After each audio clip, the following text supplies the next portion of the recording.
Good morning to all.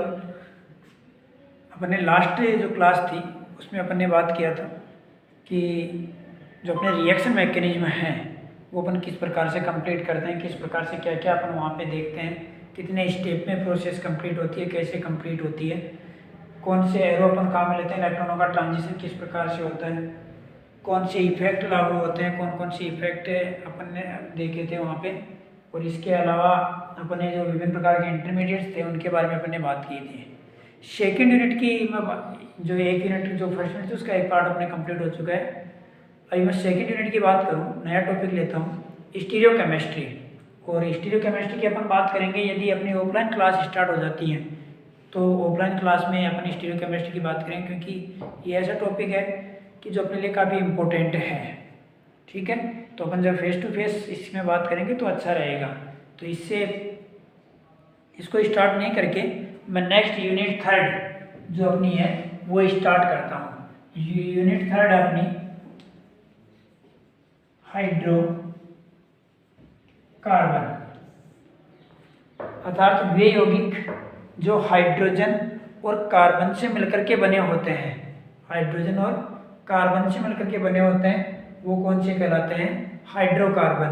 इनके कई derivative भी ज्ञात हैं, उन डेरिवेटिव्स की भी अपन बात करेंगे, लेकिन उससे पहले डेरिवेटिव्स का मतलब किसी भी एक हाइड्रोजन को अपन किसी दूसरे प्रकार के एटम के द्वारा रिप्लेस कर दें तो वो उसके व्युत्पन्न कहलाएंगे। तो अब लेकिन अपन बात किसकी कर रहे हैं? हाइड्रोकार्बन की। हाइड्रोकार्बन को जनरली दो भागों में डिवाइड किया जाता है। जो भी अपने हाइड्रोकार्बन है इनको अपन दो भागों में डिवाइड करते हैं। एक होते हैं अपने सैचुरेटेड, एक अपने सैचुरेटेड।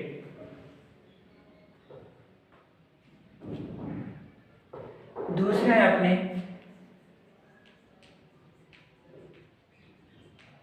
अनसैचुरेटेड, संतृप्त और असंतृप्त। जो संतृप्त हाइड्रोकार्बन है ये तो कौन से होते हैं? एल्केन, अर्थात कार्बन कार्बन के बीच में जो सिंगल बॉन्ड वाले यौगिक हैं वो कौन से कहलाते हैं? एल्केन। वो यौगिक कौन से कहलाते हैं? संतृप्त। दूसरे होते हैं अनसैचुरेटेड, जो दो प्रकार के होते हैं, एक होते हैं एल्कीन और एक है एल्काइन। एक तो कौन से हैं? एल्कीन और एक कौन से हैं? एल्काइन। इनके बात अपन करें और जनरली जो अपने कार्ब यौगिक है उनको अपन दो भागों में डिवाइड करते हैं, साइक्लिक और एसाइक्लिक। ये साइक्लिक एसाइक्लिक है, यदि इसको अपन साइक्लिक फॉर्म में चेंज करें तो वो कहलाएंगे साइक्लो एल्केन। यदि एल्केन को अपन साइक्लिक फॉर्म में यानी सिंगल बॉन्ड वाले जो यौगिक हैं उनको यदि अपन साइक्लिक फॉर्म में लेके जाएं तो वो कौन से कहलाएंगे? Cyclo alkane. यहाँ पे एल्कीनों जैसे कोई एल्कीन है उसमें उसको यदि अपन साइक्लिक कंपाउंड में चेंज कर दें, अर्थात एक डबल बॉन्ड यदि प्रेजेंट हो जाए, कोई साइक्लिक रिंग है और उसमें एक डबल बॉन्ड प्रेजेंट है तो उसको अपन क्या कहेंगे? एल्कीन। और यदि साइक्लिक कंपाउंड है और उसमें कम से कम एक ट्रिपल बॉन्ड यदि प्रेजेंट है तो वो कौन सी कहलाएगी? एल्काइन। जैसे अपन ने बेंजीन की बात की थी वो भी एक प्रकार का एल्काइन ही है। ठीक है, अर्थात वो कौन सी कैटेगरी में रखा जाएगा? अनसैचुरेटेड कैटेगरी में। अपने जो हाइड्रोकार्बन है इनको दो भागों में डिवाइड किया, संतृप्त और असंतृप्त, सैचुरेटेड और अनसैचुरेटेड। जो सैचुरेटेड है उनको अपन एल्केन, अनसैचुरेटेड को अपन एल्कीन और एल्काइन में डिवाइड करते हैं। अर्थात यहाँ पे जो कार्बन कार्बन है उनके बीच में सिंगल बॉन्ड प्रेजेंट होता है, यहाँ पे कार्बन कार्बन के बीच में डबल बॉन्ड प्रेजेंट होता है, यहाँ पे कार्बन कार्बन के बीच में ट्रिपल बॉन्ड प्रेजेंट होता है। अर्थात वे हाइड्रोकार्बन जिनमें डबल बॉन्ड प्रेजेंट हो, कम से कम एक डबल बॉन्ड प्रेजेंट हो, वो कहलाएंगे एल्कीन, और कम से कम एक ट्रिपल बॉन्ड प्रेजेंट हो वो कौन से कहलाएंगे? एल्काइन। ये तो बात हुई इनके टाइप्स की, सैचुरेटेड और अनसैचुरेटेड की। अब अपन जो पर्टिकुलर है एक एक को लेकर के अपन देखते हैं और सबसे पहले अपन बात करते हैं एल्केन की।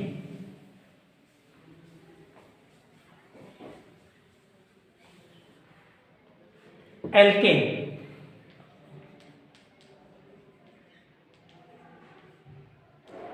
नामकरण की बात की जाए और वो भी सबसे पहले अपन कौन सा देंगे? IUPAC, international union of pure applied chemistry, ये एक संस्था है। इस संस्था के आधार पर देखो, यदि अपन बात करें नामकरण की, तो अपन हिंदुस्तान की बात कर लें, यहाँ पे किसी को अलग नाम से जाना जाता है। अपन दूसरे देश में जाएं, उसी कंपाउंड को वहाँ पे अलग नाम से जानते हैं, वो अपने एक ट्राइबल नेम हो गए, या अपन ये कहें कि वो एक उनके स्पेसिफिक वहाँ के जो लोकल लैंग्वेज है उसके अकॉर्डिंग नाम हो गए। लेकिन अब पूरे वर्ल्ड में उसको एक नाम से कैसे पहचाना जाए, या सभी जगह उसी का एक ही नाम हो जिससे उसको पहचानने में आसानी हो। जैसे मान लीजिए आपका नाम यहाँ पे कुछ भी है और आपका विदेश में अलग नाम निकाल दिया जाए, तो वहाँ पे पहचानने में थोड़ी सी प्रॉब्लम होती है, क्योंकि यहाँ का व्यक्ति यदि वहाँ जाए और फिर उसके बारे में पूछा, यहाँ का व्यक्ति वहाँ जाएगा तो आपको यहाँ के नाम के अकॉर्डिंग पूछेगा, तो वहाँ आपका कोई डाटाबेस ही नहीं है, डाटाबेस नहीं है तो वहाँ पे आप कैसे मिलोगे। तो उसी प्रकार कंपाउंड तो बहुत से हैं, और कंपाउंड बहुत से हैं, उसमें सिमिलरिटीज भी काफ़ी है, तो अपन देख करके पता नहीं लगा सकते कि ये कौन सा कंपाउंड और क्या है। आदमी को देखकर तो पता लगा जा सकता है कि ये क्या है, क्या कौन है और कौन नहीं है, लेकिन कंपाउंड को अपन देख करके पता नहीं लगा सकते। उसके जो इंटरनल कैरेक्टर होते हैं उनके आधार पर अपन उनका पता लगाते हैं। तो आईपीएससी ने क्या किया, एक सभी देशों ने मिलकर के एक संस्था स्थापित की, उसका नाम रखा गया आईपीएससी। और ये जो संस्था है ये सभी कंपाउंड का नोमेनक्लेचर करती है या उनके बारे में बताती है कि ये कंपाउंड को अपन सभी पूरे विश्व में इस नाम से जानेंगे। तो आईपीएससी के अकॉर्डिंग जो एल्केन है उनका जो नामकरण है वो किया जाता है एल्केन के रूप में। किसके रूप में किया जाता है? एल्केन के रूप में। एल्केन दो शब्दों से मिलकर के बना हुआ है, एक तो होता है एल्क और एक होता है एन। एन सभी में लगाया जाएगा, जो सफिक्स है अर्थात प्रत्यय के रूप में इसको अपन यूज में लेते हैं। और एल्क जो है ये प्रीफिक्स अर्थात उपसर्ग के रूप में इसको अपन काम में लेते हैं। जो एल्क है वो नंबर ऑफ कार्बन एटम को प्रदर्शित करता है, जितने कार्बन एटम होंगे उसी के अकॉर्डिंग एल्क को रखा जाएगा। तो एल्क यहाँ पे क्या है? नंबर ऑफ कार्बन एटम, जितने कार्बन एटम है वो यहाँ पे रखे जाएंगे एल्क, और उसके बाद में अपन क्या लगा देंगे? एन लगा देंगे। तो देखिए अपने को पता है कि अपन एक कार्बन के लिए क्या यूज में लेते हैं? Meth, eth, pro, but, pent, hex, hept, non और डेका जो शब्द अपन वो काम में लेते हैं। तो ये विभिन्न प्रकार के जो शब्द हैं वो अपन एल की जगह काम में लेंगे, और उसके बाद में अपने को क्या लगाना है? एन लगाना है। जैसे अपने पास मान लीजिए CH4 है। सबसे पहले मैं एक और बता दूं आपको, इसके लिए मॉलिक्यूलर फॉर्मूला, सॉरी मैं भूल गया बीच में, जो मॉलिक्यूलर फॉर्मूला है वो इसके लिए क्या होता है? CnH2n+2। वे हाइड्रोकार्बन जिनके लिए मॉलिक्यूलर फॉर्मूला कौन सा है? CnH2n+2, वो कौन से कराएंगे? एल्केन। अब यहाँ पे देखिए एक n का मान अपन 1 रखेंगे। n का मान यदि अपन 1 रखें तो वो क्या होगा? 1 रखेंगे, n 1 है, 2 × 1 + 2 अर्थात क्या हुआ? 2 + 2 कितना हुआ? 4। तो यहाँ पे कार्बन 1 है और यहाँ पे हाइड्रोजन कितने हैं? 4 हैं। तो इसको अपन 4 हैं, एक को अपन कहते हैं मैथ, तो ये क्या कहलाएगा? मैथेन। इसी प्रकार 6, n का मान मैं 2 रख दूं तो C2 हो गया। 2 × 2 कितना हुआ? 4 + 2 कितना हुआ? 6। तो ये कौन सा हुआ? C2H6 अर्थात H + N, इसको अपन क्या कह देंगे? एथेन। C4H10, C का n का मान यदि अपन 4 रखें तो 4 × 2 8 + 2 कितना हुआ? 10। तो फॉर्मूला कौन सा निकल के आया? C4H10। ये अपने पास आता है ब्यूटेन, इसको अपन क्या कहेंगे? ब्यूटेन। और इसी प्रकार से नंबर ऑफ कार्बन एटम बढ़ाते जाइए आप लोग और इसके नाम लिखते जाएंगे अपन, ठीक है। C5H12 की यदि अपन बात करें तो वो कौन सा होगा? पेंटेन। C3H8 की यदि अपन बात करें तो वो कौन सा होगा? प्रो + N, क्या कहेंगे उसको? प्रोपेन, ठीक है। तो इस प्रकार से ये जो अपने पास हैं उनका नामकरण अपन कर लेते हैं, ठीक है। अब अपन बात करते हैं, यदि एल्केनों के रूप में ये प्रतिस्थापी के रूप में प्रेजेंट हो कहीं पर, जैसे अपन आगे बात करेंगे क्या आयुपेशी नामकरण की, तो उसमें ये श्रृंखला के रूप में भी प्रेजेंट होंगी। किस प्रकार से अपन इनका नामकरण करेंगे, जो प्रतिस्थापी वाले जो एल्केन हैं उनका नामकरण अपन किस प्रकार से करेंगे, तो वहां पे यदि कोई श्रृंखला प्रतिस्थापी के रूप में प्रेजेंट है, कोई हाइड्रोकार्बन प्रतिस्थापी के रूप में प्रेजेंट है, तो उसके लिए अपन जो काम में लेते हैं वो लेते हैं प्रतिस्थापी के रूप में, सब्स्टिट्यूएंट के रूप में जब ये प्रेजेंट होता है, सब्स्टिट्यूएंट के रूप में जब ये प्रेजेंट होते हैं तो इसको अपन कहते हैं एल्किल, अर्थात एल्क प्लस इल। वहां पे एक हाइड्रोजन कम होगा क्योंकि वो जो हाइड्रोजन है वो बॉन्ड बनाने के लिए काम में लिया जाता है, अर्थात फॉर्मूला क्या हो जाएगा यहाँ पे CnH2n+1 और एक सिंगल बॉन्ड। इस प्रकार से अपन इसको रिप्रेजेंट कर सकते हैं। यहाँ पे 2n है।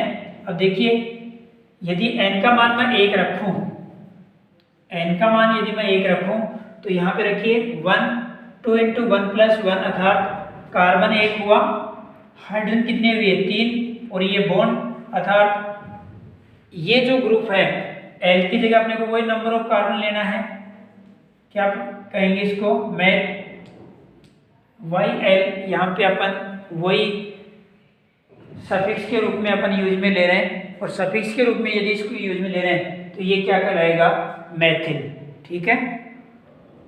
इसके अलावा C3H7, n का मान यदि अपन 3 रखें तो 3 × 2 6 + 1 कितना हुआ 7, तो C3H7 यदि ये प्रतिस्थापी के रूप में होगा तो इसको अपन क्या कहेंगे प्रोपिल, क्योंकि 3 को अपन क्या कहते हैं प्रोप, तो YL अपन यहाँ पे सफिक्स के रूप में लगा देंगे।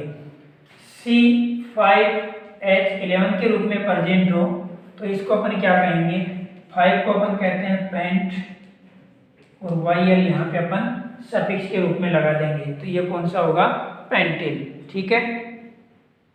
ये बात हुई अपने इसके ब्रांच के रूप में अपन इसको किस प्रकार, यदि ये प्रतिस्थापी के रूप में प्रेजेंट हो तो इसका अपन नामकरण कैसे करते हैं, या इसको अपन क्या लिखते हैं एल्किन। जनरली अपन इसका नामकरण करते हैं एल्केन के रूप में, लेकिन ये यदि प्रतिस्थापी के रूप में उपस्थित हो तो वहाँ पे ये एल्किल कहलाता है। वहाँ पे एक हाइड्रोजन जो इसका मॉलिक्यूलर फॉर्मूला है उसकी तुलना में कम हो जाता है, जो कि बॉन्ड बनाने में पार्टिसिपेट करता है, ठीक है। अब अपन बात करते हैं साकित एल्किनों का नामकरण। ये तो अपन जनरल जो एल्केन थे उनके नामकरण की बात कर रहे थे, क्योंकि जनरल एल्केन आएंगे नहीं अपने पास जो आते हैं वो ज़्यादातर साकित एल्केन ही अपने को पूछा जाता है या उन्हीं के नामकरण की बात की जाती है। तो अपन बात करते हैं ब्रांच्ड एल्केनों के नोमेनक्लेचर की।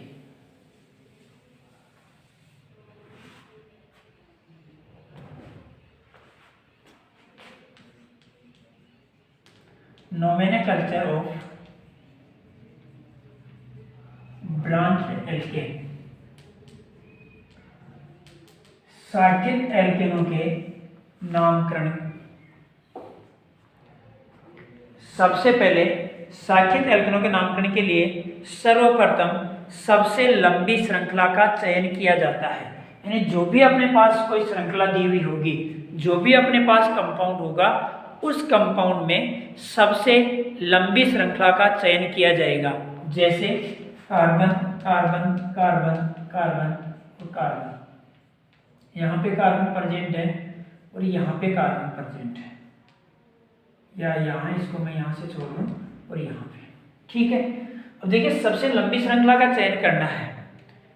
यहाँ से मैं काउंट करूँ 1 2 3 4 5, कितने कार्बन हो रहे हैं 5।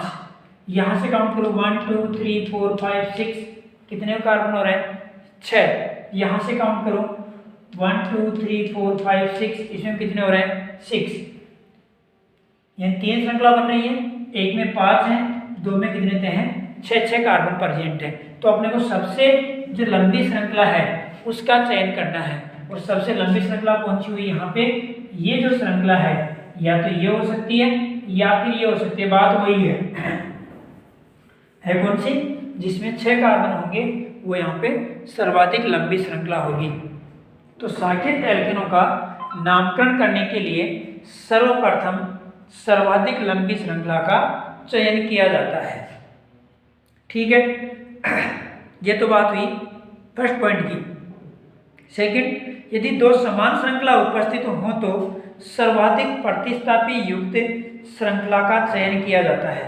कहने का मतलब, मान लीजिए दो समान श्रृंखलाएं उपस्थित हैं, तो वहां पे जिसके साथ नंबर ऑफ सब्स्टिट्यूएंट ज्यादा होंगे, जिसके साथ नंबर ऑफ सब्स्टिट्यूएंट ज्यादा होंगे, उस श्रृंखला का चयन करते हैं।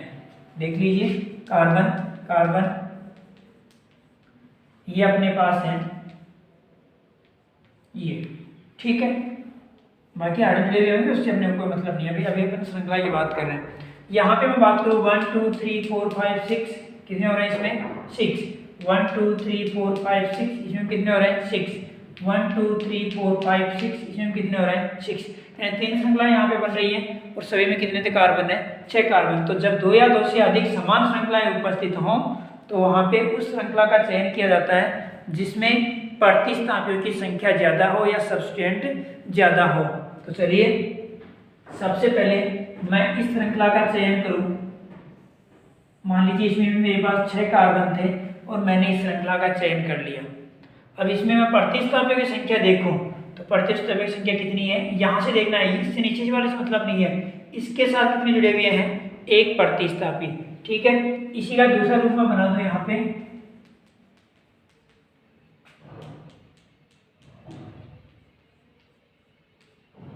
ये है दूसरी श्रृंखला, मैंने ये चयन कर ली यहाँ पे, ये अपन ने दूसरी श्रृंखला का चयन किया है। इसमें भी नंबर ऑफ कार्बन एटम कितने हैं? 6, और नंबर ऑफ कार्बन एटम 6 है। लेकिन देखिए प्रतिस्थापी, एक प्रतिस्थापी यहाँ जुड़ा हुआ है और एक प्रतिस्थापी यहाँ पे जुड़ा हुआ है। इसमें प्रतिस्थापी कितने हुए? 2। तीसरी मैं यहाँ से चयन कर लूँ, ये वाली श्रृंखला इस प्रकार से, तो इसमें भी एक और एक 2 ही प्रतिस्थापी होंगे। यदि इसमें भी ज्यादा होते तो फिर अपन सोचते थे, लेकिन इसमें भी 2 ही हो रहे हैं। तो एक श्रृंखला अपने पास ये बन करके आती है, निकल करके आती है, और एक श्रृंखला अपने पास ये निकल करके आती है। तो अपन जब नंबर ऑफ कार्बन एटम समान श्रृंखलाएं उपस्थित हों तो वहां पे उस श्रृंखला का चयन करते हैं जिसमें प्रतिस्थापियों की संख्या ज्यादा होगी। अर्थात यहाँ पे जो अपन श्रृंखला का चयन करेंगे वो कौन सी का चयन करेंगे? इस वाली श्रृंखला का। यहाँ पे इस श्रृंखला का चयन अपन नहीं करेंगे। कहने का मतलब ये श्रृंखला यहाँ पे नहीं ली जाएगी। अपन किसकी बात करेंगे? इस वाले की। तो 2 पॉइंट हो गए।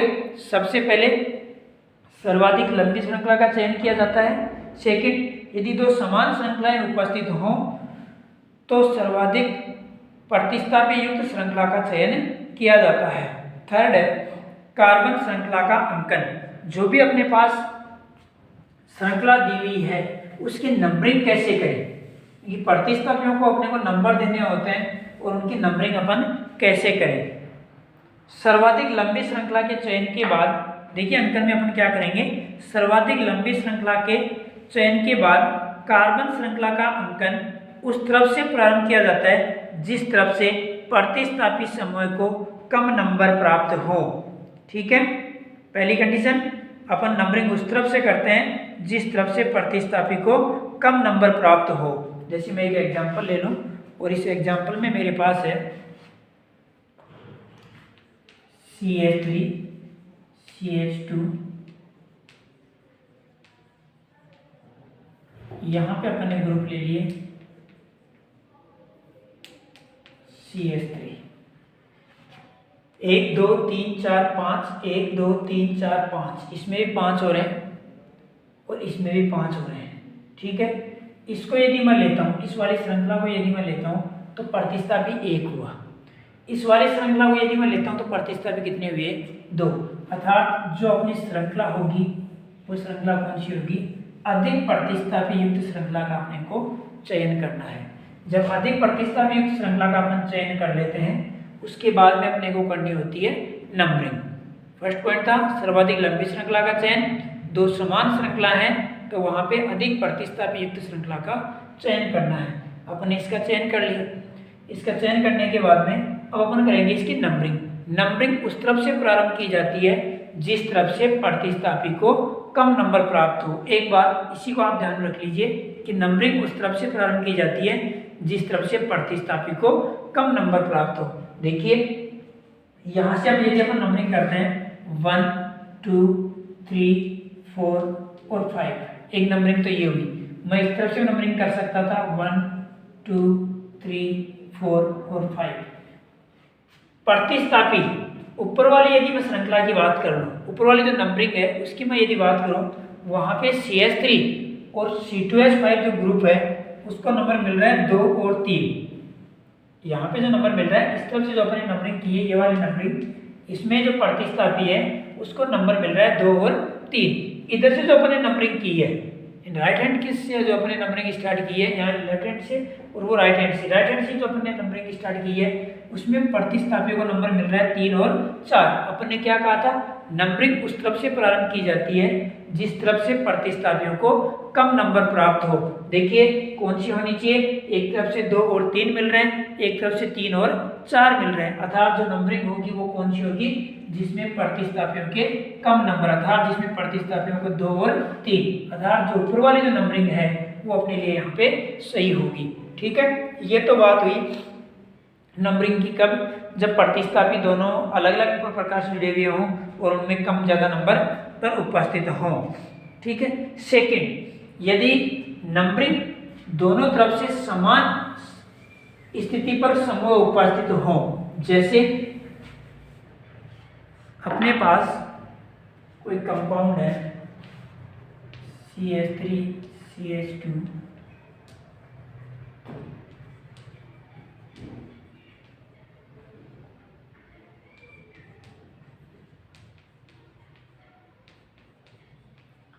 ये अपने पास कोई कंपाउंड है।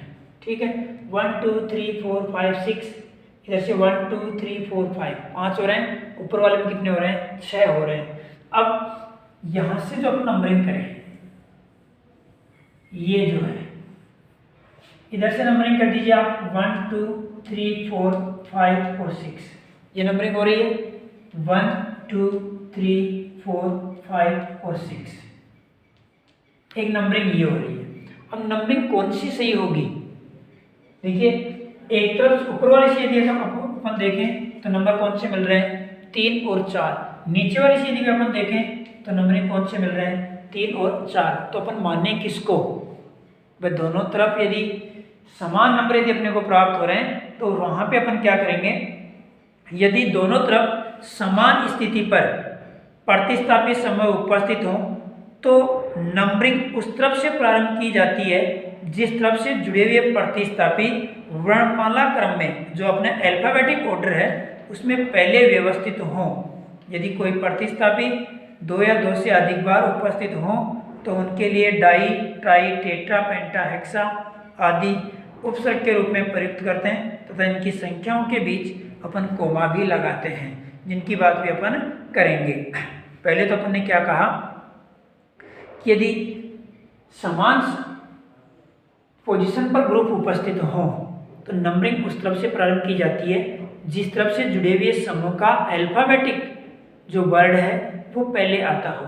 अब यहाँ पे 2 ग्रुप जुड़े हुए हैं, 2 ग्रुप, एक में एक कार्बन है जिसको अपन क्या कहते हैं, मिथाइल या मेथिल, दूसरा अपने पास कौन सा है, एथिल। ये 2 समूह जुड़े हुए हैं। नंबरिंग एक में तो एथिल को 3 मिल रहा है और मेथिल को 4 मिल रहा है, एक में एथिल को 3 मिल रहा है और मेथिल को 4 मिल रहा है। तो देखिए इसका पहला कौन सा है, एम है, इसका पहला कौन सा है, ई। ई को कम नंबर मिलना चाहिए, अल्फाबेटिक ऑर्डर में दोनों में से पहले कौन सा आता है, ई आता है, तो ई को क्या होना चाहिए, कम नंबर मिलना चाहिए। और ई को कम नंबर कब मिलेगा, जब नंबरिंग अपन किस तरफ से मानेंगे, ये वाली नंबरिंग मानेंगे। इधर से इथाइल को 3 मिल रहा है और मिथाइल को 4 मिल रहा है, इधर से इथाइल को कितना मिल रहा था, 4, तो इसी को देख लीजिए, ई को कम नंबर मिलना चाहिए, ऊपर वाले से 4 नंबर, नीचे वाले से 3 नंबर। तो अपनी जो नंबरिंग होगी वो कौन सी होनी चाहिए, ये वाली जो नंबरिंग है, अर्थात 3 नंबर पर जो इथाइल समूह है वो नंबरिंग अपनी सही होनी चाहिए। ठीक है, तो यदि समान पोजीशन पर समूह उपस्थित हो या प्रतिस्थापी उपस्थित हो तो नंबरिंग उस तरफ से प्रारंभ की जाती है जिस तरफ से जुड़े हुए प्रतिस्थापी अल्फाबेटिक ऑर्डर में पहले आते हों। ठीक है, और यदि कोई प्रतिस्थापी 2 या 2 से अधिक बार उपस्थित हों कोई प्रतिस्थापी 2 या 2 से अधिक बार उपस्थित हो तो उनके लिए डाई, ट्राई, टेट्रा शब्द आदि प्रयुक्त करते हैं। जैसे मैं एक एग्जांपल ले लूं, यहीं पे CH3 CH2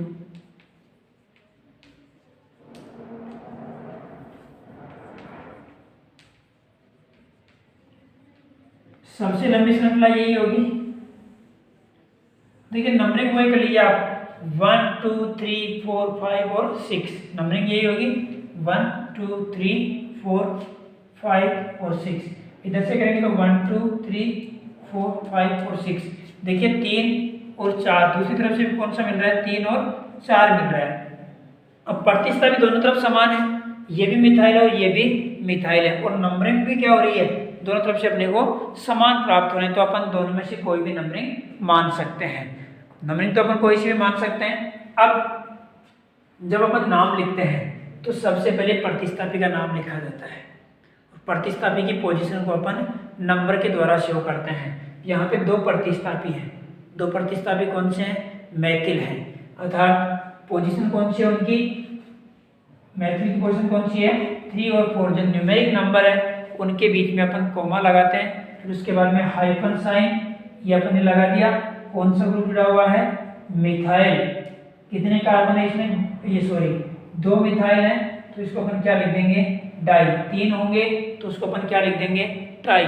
4 होंगे तो उसको अपन क्या लिखेंगे, टेट्रा, पेंटा, हेक्सा। जो भी शब्द है वो अपन प्रयुक्त करेंगे, जितनी बार वो रिपीट होगा उसी के अकॉर्डिंग अपन प्रीफिक्स के रूप में डाई, ट्राई, टेट्रा, पेंटा, हेक्सा आदि लगा देते हैं। मिथाइल आ गया, मैथिल संबंध थे दोनों।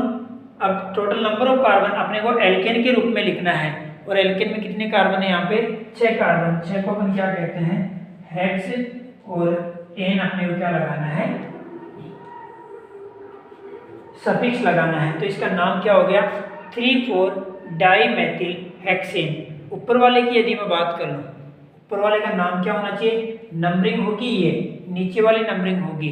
यहाँ पे कोई भी समूह रिपीट नहीं हो रहा, लेकिन 2 प्रतिस्थापी जुड़े हुए हैं। और 2 प्रतिस्थापी कौन कौन से हैं, सबसे पहले 3 नंबर पर जुड़ा हुआ है इथाइल, तो अपन 3 इथाइल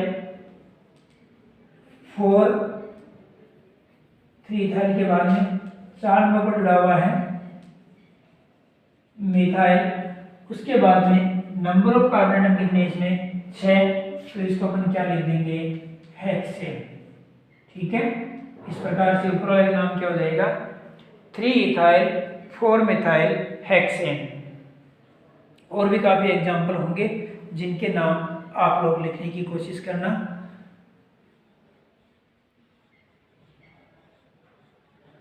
ठीक है, जो भी आपकी बुक में हाइड्रोकार्बन दिए हुए हैं, या आप लोग श्रृंखला बना बना करके भी इनके नाम लिख सकते हैं। कैसे क्या लिखेंगे वो आप लोगों को सबसे पहले एक बार वापस सुन लीजिए।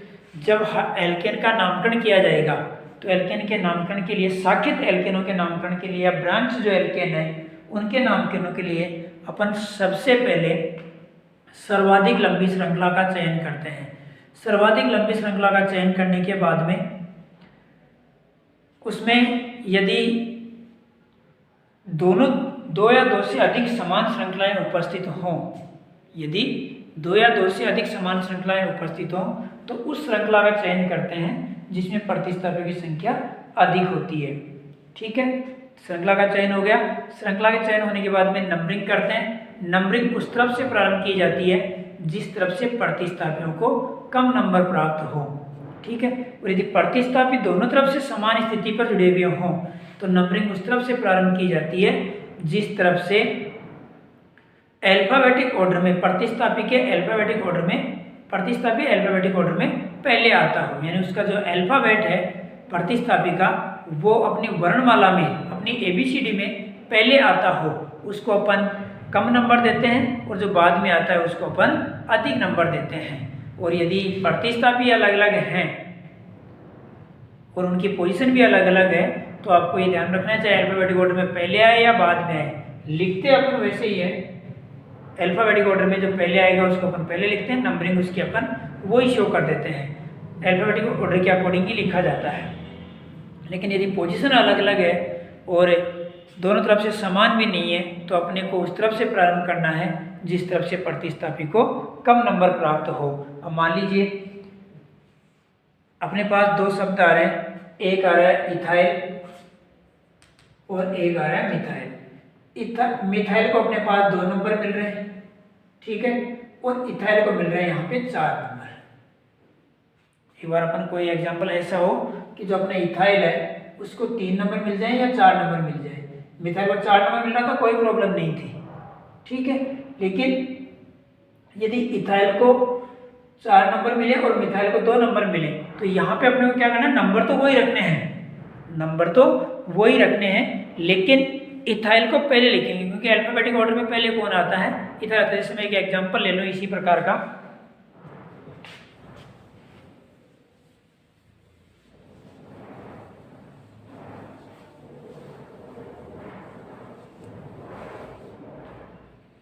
एग्जांपल अपन ले लें CH3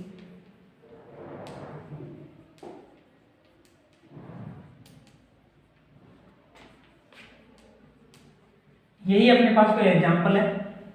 इस श्रृंखला का अपन ने चयन किया, यही इसी श्रृंखला का चयन हुआ, सबसे लंबी श्रृंखला, इसमें भी 6 कार्बन हो रहे हैं और इसमें भी 6 कार्बन है, प्रतिस्थापी संख्या वही 2 हो रही है। तो यहाँ पे नंबरिंग कर दें तो 1 2 3 4 5 और 6, 1 2 3 4 5 और 6, एक तरफ से 2 और 4 मिल रहे हैं, एक तरफ से 3 और 5 मिल रहे हैं। नंबरिंग कौन सी हो जाएगी, 2 और 4, अर्थात ये वाली नंबरिंग होगी। नीचे वाली नंबरिंग से अपने कोई मतलब नहीं है, ठीक है, ये नंबरिंग मान्य नहीं होगी। अब 2 पे तो कौन सा है, मिथाइल है, और 4 पे कौन सा है, इथाइल। तो जब नाम लिखेंगे देखिए नंबरिंग इसके यही रहेंगे, 2 और 4 ही रहेंगे, इसमें अपने कोई चेंज नहीं करना है। लेकिन इथाइल पहले आता है तो अपन क्या लिखेंगे, 4 इथाइल नंबर इसका जो है वो लगा देंगे, लेकिन इथाइल पहले आना चाहिए, ई पहले आता है। उसके बाद में 2 मिथाइल, 2 क्वेश्चन पे कौन सा आ रहा है, 2 मेथिल, 6 कार्बन है तो हेक्स, और इसको अपन लिख देंगे N, इसको अपन कह देंगे 4 एथिल 2 मेथिल हेक्सेन। तो इस प्रकार से जो अल्फाबेटिक ऑर्डर में जो पहले आएगा उसको अपने को पहले रखना है, ठीक है। अब अपन बात करते हैं आइसोमेरिज्म की। ये तो हुआ इसके नामकरण, जहाँ तक मैं समझता हूँ नामकरण में आप लोगों को कोई प्रॉब्लम नहीं होनी चाहिए।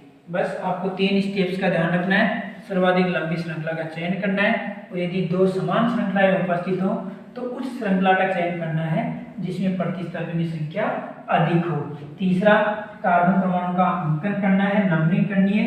नंबरिंग उस तरफ से करनी है जिस तरफ से सब्स्टिट्यूएंट को या प्रतिस्थापी को कम नंबर प्राप्त हो, और यदि दोनों तरफ से प्रतिस्थापी समान पोजीशन पर जुड़े हुए हैं तो नंबरिंग उस तरफ से प्रारंभ करनी है जिस तरफ से अल्फाबेटिक ऑर्डर में प्रतिस्थापी को कम नंबर प्राप्त हो, ठीक है। जो अल्फाबेटिक ऑर्डर में जो पहले आता है अर्थात उच्च वरीयता वाले को कम नंबर प्राप्त होने चाहिए। नेक्स्ट अपन बात करते हैं आइसोमेरिज्म की। अगला जो पॉइंट अपना इसमें वो है आइसोमेरिज्म, समावयवता।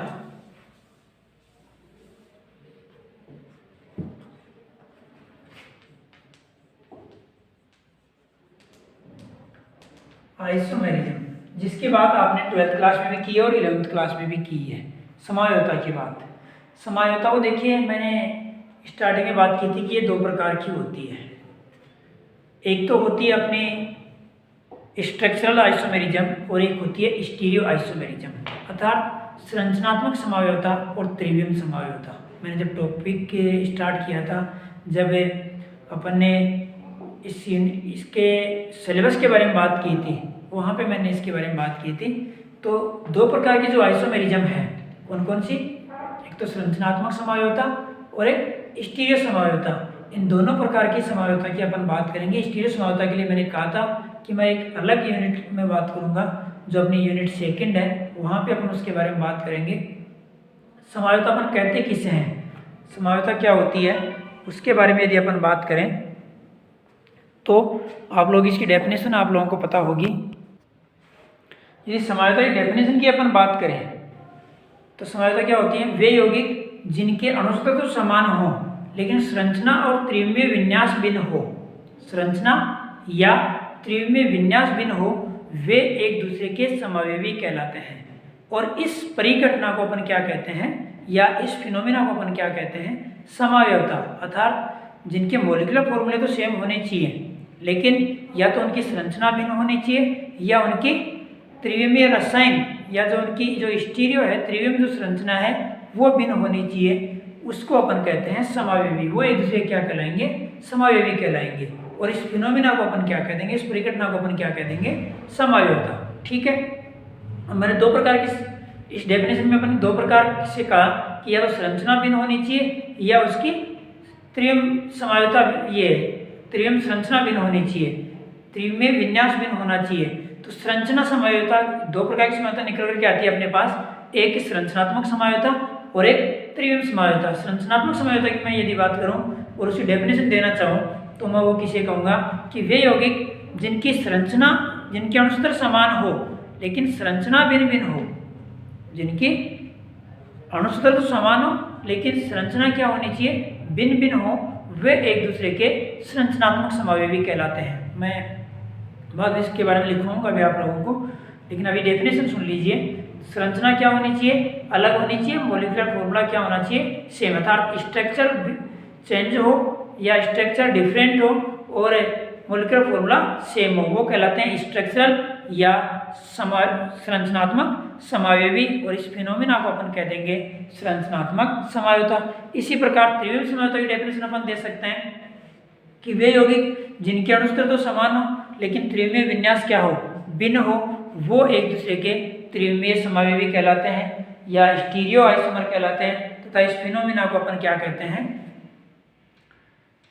त्रिविमीय समावयवता या स्टीरियो आइसोमेरिज्म। अब इसके बारे में अपन बाद में बात करेंगे। मैं बात करता हूँ स्टीरियो आइसोमेरिज्म की, जो अपने सिलेबस में है भी नहीं और आप लोगों ने पहले भी इसके बारे में पढ़ा है। जो संरचनात्मक समावयवता है इसको अपन 5 भागों में डिवाइड करते हैं, 5 भागों में विभाजित करते हैं। इसकी अपन बात जरूर करेंगे लेकिन अपने सिलेबस में है नहीं, ये अपने काफ़ी जगह अपने काम में आएगी। ये 5 भागों में डिवाइड करते हैं। सबसे पहले है श्रृंखला समावयवता। श्रृंखला का मतलब वे यौगिक जिनके अणुसूत्र तो समान हो लेकिन श्रृंखला भिन्न हो, अणुसूत्र समान हो लेकिन श्रृंखला भिन्न हो, वो एक दूसरे के श्रृंखला समावयवी कहलाते हैं। श्रृंखला संरचनात्मक समावयवी कहलाते हैं या श्रृंखला समावयवी कहलाते हैं। और इस परिघटना को आप क्या कह देंगे, इस फिनोमिना को आप क्या कह देंगे, समावयवता कह देंगे। सेकंड आती है अपने पास स्थिति, पोजीशन। पोजीशन अर्थात श्रृंखला तो समान हो लेकिन जुड़े हुए समूह की क्या होनी चाहिए, पोजीशन अलग होनी चाहिए। अर्थात वे यौगिक जिनके अणुसूत्र समान हो लेकिन जुड़े हुए समूह की स्थिति भिन्न हो, जुड़े हुए कोई क्रियात्मक समूह हो सकता है, कोई भी प्रतिस्थापी हो सकता है, उनकी स्थिति यदि भिन्न हो तो वो एक दूसरे के स्थिति समावयवी कहलाते हैं या पोजीशन आइसोमर कहलाते हैं। थर्ड में बात करूं तो यहाँ पे होती है, अपन देखते हैं मेटामेरिज्म, मध्यावता जिसको आप कहते हैं। मेटामेरिज्म की यदि अपन कहें तो वे यौगिक जिनके अणुसूत्र समान हो और जुड़े हुए प्रतिस्थापी की पोजीशन तो भिन्न होगी लेकिन एक में मध्य में उपस्थित होना चाहिए। अर्थात वे यौगिक जिनके अणुसूत्र समान हो तथा जुड़े हुए प्रतिस्थापी या क्रियात्मक समूह एक में मध्य में उपस्थित हो तथा दूसरे में उसकी पोजीशन अलग हो, अर्थात दूसरे में उसकी स्थिति अलग हो, वो एक दूसरे के मध्यावयवी या मेटामर कहलाते हैं। देखिए, प्रत्येक मेटामर पोजीशन आइसोमर होता है, प्रत्येक मेटामर पोजीशन आइसोमर होता है, लेकिन प्रत्येक पोजीशन आइसोमर मेटामर हो ये आवश्यक नहीं है। दोनों के अपन एग्जाम्पल से भी देखेंगे कैसे हो सकता है कैसे नहीं हो सकता, लेकिन फिलहाल डेफिनेशन देख लीजिए कि मेटामेरिज्म के लिए क्या होना चाहिए कि एक में मध्य में प्रेजेंट होना चाहिए और उसमें दूसरे जो उसका आइसोमर है उसमें उसकी पोजीशन अलग होनी चाहिए, एक में मध्य में दूसरे में उसकी पोजीशन अलग, तो वो क्या कहलाएंगे, मेटामर होंगे। और इसी फिनोमिना को अपन कह देंगे मेटामेरिज्म। और एक आती है फंक्शनल ग्रुप आइसोमेरिज्म, क्रियात्मक समूह समावयवता, ये भी संरचनात्मक समावयवता का रूप ही है। क्रियात्मक समूह का मतलब वे यौगिक जिनके अणुसूत्र तो समान हो लेकिन क्रियात्मक समूह भिन्न भिन्न हो।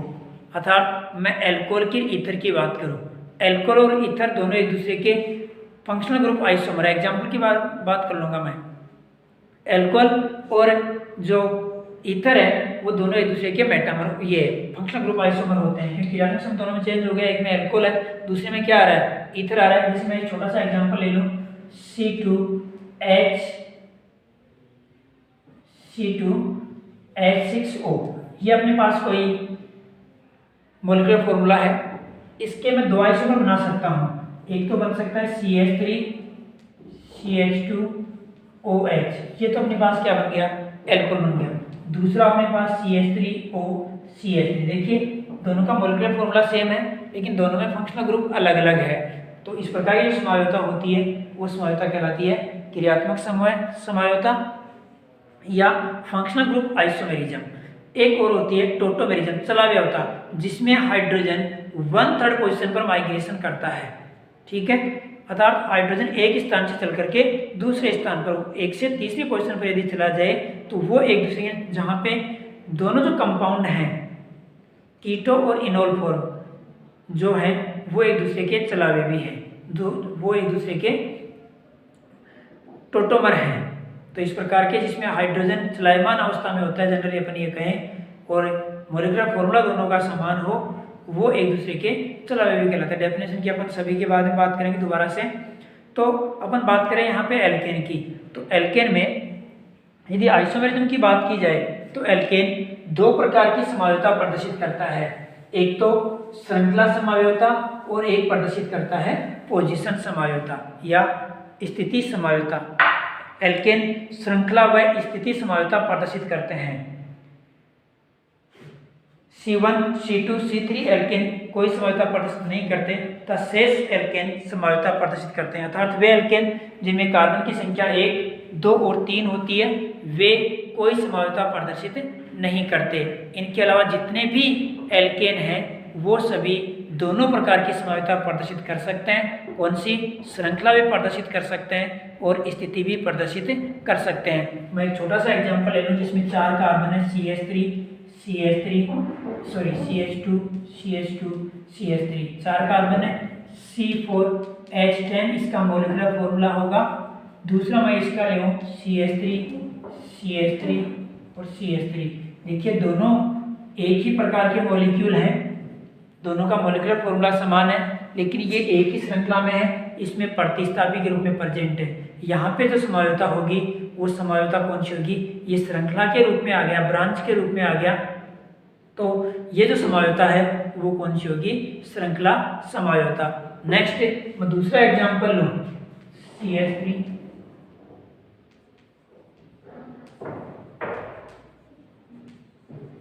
ये अपने पास एक कोई कंपाउंड है,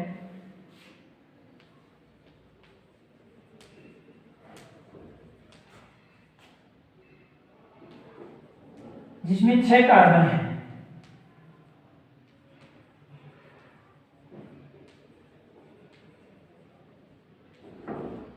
1, 2 और 3। ठीक है, मॉलिक्यूलर फॉर्मूला होगा इसका C6H14, और भी कई बना सकते हैं, अपन वो बाद में देखेंगे। अभी ये अपने पास अपन ने 3 स्ट्रक्चर बना करके देखी है, और बनती है नहीं बनती है अपन बाद में देखेंगे। एक तो ये है जिसमें 6 कार्बन है, इसमें भी 6 कार्बन है, इसमें भी 6 कार्बन है। आप इसमें कार्बन और हाइड्रोजन की संख्या काउंट कर लीजिए, आपके सामने क्या होना चाहिए? कार्बन 6 है और हाइड्रोजन कितने हैं? यहाँ पे 14 है।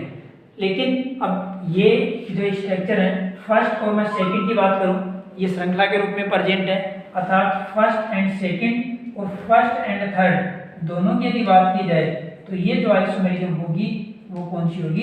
चेन आइसोमेरिज्म, क्योंकि ये दोनों श्रृंखला में और ये दोनों भी कौन से हैं? श्रृंखला में प्रेजेंट है। लेकिन 2 और 3 की मैं बात करूं, सेकंड एंड थर्ड की यदि मैं बात करूं तो वो देखिए ये भी श्रृंखला में है और ये भी श्रृंखला में, अर्थात यहाँ पे चेन आइसोमेरिज्म नहीं होगी। लेकिन देखिए नंबरिंग करें अपन, 1, 2, 3, एक ही प्रतिस्थापी है तो नंबर कर दीजिए यहाँ पे 2 नंबर, इसमें इधर से 2 नंबर मिल रहा है, इसमें आप इधर से भी कर दीजिए 3 नंबर मिलेगा, 3 और 4 और 5। ठीक है, 5 कार्बन की श्रृंखला का अपन ने चयन किया और उसमें एक में 2 नंबर मिल रहा है और एक में 3, अर्थात जो प्रतिस्थापी है इसकी पोजीशन चेंज हो रही है, और पोजीशन चेंज हो रही है तो ये कौन सी होगी? Position isomerism. ठीक है, इसमें देखिए मध्य में प्रेजेंट है, इसमें मध्य में प्रेजेंट है, इसमें मध्य में प्रेजेंट नहीं है, तो यहाँ पे ये कौन सी हो सकती है? मेटामेरिज्म भी हो सकती है। अपने कहा था कि यदि मेटामर होगा तो पोजीशन होगा ही होगा, लेकिन पोजीशन एटोमेटामर नहीं होगी, ये आवश्यक नहीं है। अब कौन से एग्जाम्पल में नहीं होगी उसके बारे में अपन बात करेंगे। तो आप इस प्रकार से एग्जाम्पल लिखना विभिन्न प्रकार के एल्किन का, और एल्किन का लिख करके आप उनकी आप पोजीशन आइसोमेरिज्म और जो चेन आइसोमेरिज्म है उसकी आप बना करके कोशिश करना कि कौन कौन से मॉलिक्यूल कौन कौन सी संभाव्यता प्रदर्शित कर सकते हैं। इस प्रकार से आप ग्रुप लिखना 1 2 1 3 1 4 1 5 1 6 जितने भी आप लोग बना सकते हैं उसी प्रकार से आप लोगों को बनाने हैं। ठीक है, नेक्स्ट अपन आगे इसमें बात करेंगे कार्बन की, कि कार्बन कितने प्रकार के होते हैं, या और भी जो अपन है उसके बारे में अपन बात करते हैं। ठीक है, ओके।